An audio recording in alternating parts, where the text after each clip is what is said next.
That is this theme's week. So last week we did all kinds of New Year's resolutions, but this week we're going to be talking about tiny and mighty animals. So today what we're going to learn about is all about box turtles. So we're going to learn about some box turtles, we're going to show off some really cool training, and we're even going to talk about how you guys can help. So our first lovely guest is the little box turtle Hydrus. Now Hydrus, we know it is him because of this really nice little orange spot we have on the back of his shell, because him and his two brothers look very, very similar. Now you might notice that Hydrus here is very small, and we will be moving the camera around for you guys to get a closer look at them, but we're going to, so if you guys can be a little bit patient with that, we will definitely get in closer with these guys because they are so tiny. Now Hydrus here is only a year old, just like his two brothers, so that is why these guys are so little. Now even when these guys are full grown, they won't be very big. They'll be about the size of my hand. So he does have some growing to do. Another great thing about these guys, so the reason that they're called box turtles is actually because of the way that they can close completely in their shell, which is great to help protect them from predators, because they are so little, they have to have really great defense. Another great thing that you guys get to know about these guys is they are actually Tennessee's state reptile. So these guys, box turtles, are found all throughout North America, but eastern box turtles are found in the eastern part of North America. So these guys are able to be Tennessee's state reptile, and we love to tell people about that. Now some really cool ways that make these guys mighty is actually what they eat. So he might be pretty small, but he's actually a pretty good predator for bugs. So when these guys are young like this, they need lots of extra energy because they're growing super quickly, as a turtle does. So these guys actually have partially webbed toes as little guys, so they can swim a little bit. Not super well, they're not very good swimmers. They spend most of their time on land, but they do have those partially webbed toes, so these guys can swim around, maybe catch a tadpole, or they can hang out on land and catch all kinds of bugs like worms and crickets. And sometimes they'll even eat their vegetables. So these guys are omnivores, so they eat all kinds of things like fruits and veggies, and they love leafy greens. But because these guys are little, they have a very carnivore-based diet. Now when these guys do grow up, they'll be about the size of my hand, and they'll go more into a herbivore-based diet because they won't be able to swim anymore. They get too heavy.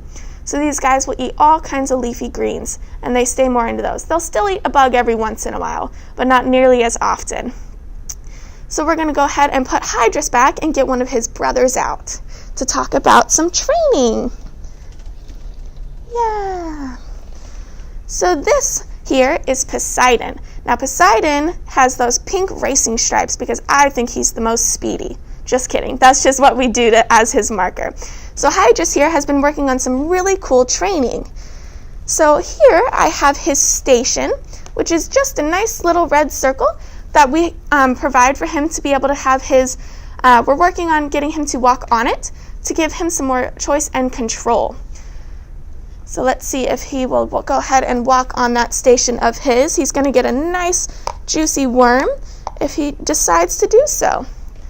Although he definitely seems to be exploring the table a little bit. This is a new place for him, so he might be a little distracted by all of the cool things that are around. Yeah. All right, so he doesn't seem to want to focus on that, but I have this nifty little target stick, which he does like to target. So let's see if we can turn him on over here. Yeah! So we use this cool target to be able to kind of get him where we would like him to go. So now he is on his station, and he will get this lovely worm. Oh, so delicious. Oh, he dropped it, but there you go. So because we gave him that nice reward for that, we are using good reinforcement as their reward. So what we love to do is be able to provide them something that they love to get. So doing this training with them, they are working those really cool brains, and they're also helping us out by helping themselves. So what we can do is teach them to target, so we can move them around where we would like them to go. We can teach them the station, which in this instance, we're actually going to use it so they get more of a choice and control. So once they are station trained, they'll be able to come on this disc when they want to be able to be taken out on programs like this. So luckily, he is definitely enjoying that worm. It's very cute to watch. Now we are able to train all kinds of animals. even some invertebrates. So things like scorpions, we are able to train. Actually, Bella, one of our other trainers here, actually trained our scorpions to come into our hands. So it's really cool to be able to train any kind of animal, whether it be a tiny scorpion or a big lion.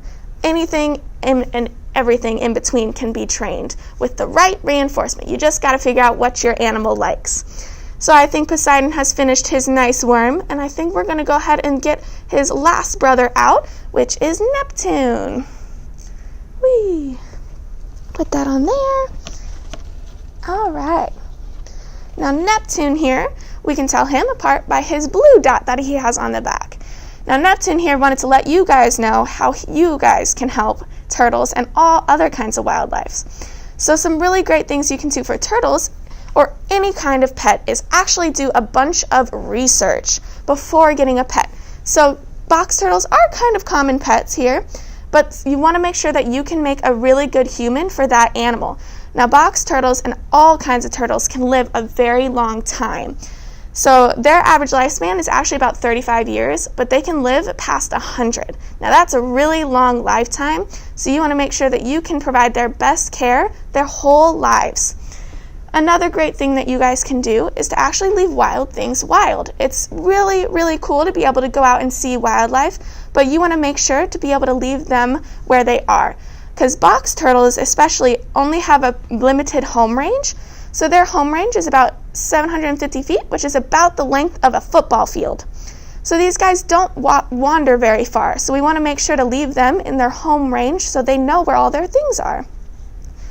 Another great thing that you guys can do to help wildlife is to pick up trash that you may see laying around, or even something as simple as using a reusable shopping bag. So using a reusable shopping bag when you go shopping to the grocery store will help reduce the amount of plastic that is even getting into the environment.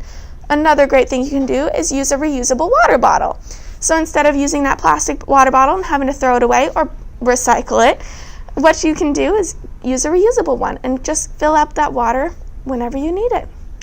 So I think that we learned all kinds of stuff about our lovely box turtle friends today. We learned where they're from, what they like to do, and what they like to eat. We learned that any animal can be trained and they're really good at it most of the time. Right, yes, he is having a good time walking around on this table. And the last thing we learned is how we can help. So I will go ahead and answer any kinds of questions you guys have, and we will continue to hang out here for about 10-15 minutes. All right, so one question that we do have that I'm not sure if you addressed is how old these little guys are, and also how old box turtles live to be. So these guys are 1 year old, and they can actually live about 35 years is their average lifespan, but turtles and tortoises can actually live to over 100 years old. So their lifespan really does vary. And do we know for sure if all of our turtles are male or female? We sure do. So all three of our guys are definitely boys, and they are all siblings. They came from the same place. And a question from Chelsea, a couple questions. What's beneficial about an animal having a station, and do they each have their own personalities? So they definitely all have their... Oh, are you low? Do you want any worms? Let's see if he would like to eat any. Ooh, I think he's going to go ahead and take it. Oh, maybe not. Okay. So, yes, it is super beneficial for us to be able to station train our animals because, like I was saying earlier, it gives them the option to come out when they want to. So what we can do is station them on that cool little station, especially for these turtles. So no matter how big they get, they'll be able to fit their whole body on that, and we can just lift the station up and place it outside where we need to have them. Now, these guys gives them that awesome opportunity to be able to give them that choice. So if they don't station, that means they might not want to come hang out today. But if they do station, they're going to say, oh yeah, I definitely want to come out and play with some other people or get some really cool visual enrichment. Yeah. And a question from Max, can they feel it when you touch their shell? They sure can. So their shells are made out of the same thing as our fingernails, except really, really thick. So just like I can feel when my fingernail is touched, they can feel when their turtle shell is touched. They sometimes like their little butt scratches too. Everybody likes some butt scratches every once in a while. Just kidding. And it does look like we have one last question. You did go over it in the beginning, but if you just want to give another quick overview of what they eat. Oh yes, absolutely. So when these guys are small, they have a very carnivore-based diet. So he's only a year old, so he's growing super, super quickly in those first 5 years. So these guys rely heavily on eating all kinds of bugs and meaty things, like this lovely red worm that these guys are getting right now. It gives them lots and lots of energy to be able to continue growing and run around and do some cool training and having just a good old time. Now when these guys get older, they don't really go after as many bugs because they love their vegetables. So when they're older, after those 5 years, they're not growing as quickly anymore. So they don't need to eat all kinds of high energy food. So they like to eat lots and lots of greens and all kinds of vegetables, even some fruit sometimes. All right, so I think that is a pretty good time, and I wanted to thank you guys for coming and watching. We will be doing this all week, so make sure to catch us again tomorrow at 11:30.